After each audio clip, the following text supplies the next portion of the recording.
Inigo Pascual na nginginig dahil nga sa mga bashers. Sobra na umano ang paninira sa relasyon ni Piolo Pascual at Kissy Concepcion.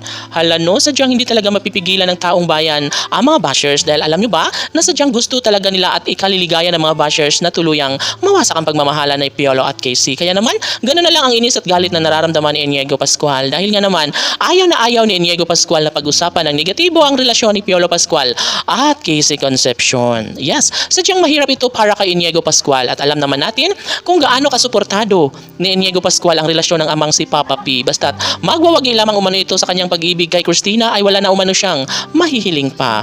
Taglay na paghihintay at pagtitiis at pagpapasensya ang nais na maibahagi ni Inigo Pascual sa taong bayan dahil walang mangyayari kung pipilitin natin ang mga bagay-bagay na hindi naman po pwede. Dahil maaari na mawalang saysay ang lahat kung tuluyan na mawalang saysay ang lahat sa kanilang pagmamahalan. Nais ni Piolo Pascual na ibahagi sa publiko ang isang pagkakataong sana'y magkaroon nga ng magandang kahinatnan ang in-expect na relasyon ni Piolo Pascual at Kissy Concepcion.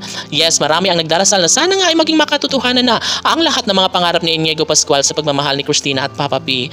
Nainis at nagiging emosyonal si Inigo Pascual dahil nga ayaw niya talaga na siraan ang relasyon ni Piolo at Kissy. Ngunit babangon pa rin si Inigo Pascual para ipagpatuloy ang paglalaban. Ipaglalaban niya talaga ang pagmamahalan nila ni Papa P at Christina. Ito ang siyang ikinatutuwa ng taong bayan dahil nga naman iba pa rin kapag mayroong Inigo Pascual na patuloy na nangangarap na magbuwagi at magtatagumpay si Piolo at Kissy sa kanilang pagmamahalan.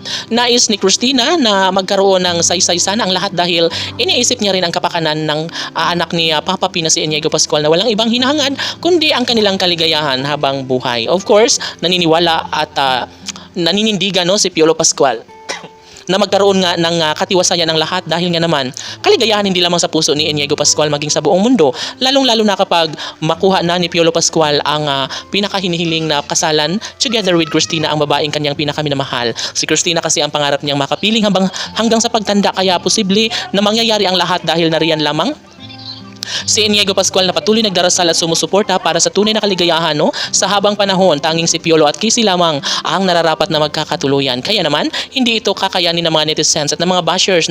Kung tuluyang maikasal nga si Piolo at Kissy sa mas lalong madaling panahon, ay wala na silang magagawa kundi mapapawaw na lang umano sila sa inggit at hindi nila ito kaya na nasirain at wakasan ang tunay na pagmamahalan ni Piolo at Kissy. Nariyan si Inigo Pascual na nagpapatunay at ipinapadama sa taong bayan na sadyang tunay at wagas ang pagmamahalan ni Christina at Papa P at mahalaga sa buhay ni Inigo Pascual na magiging happy forever ang amang si Papa P sa piling ni Christina. Kissy PG Fanatics, laban!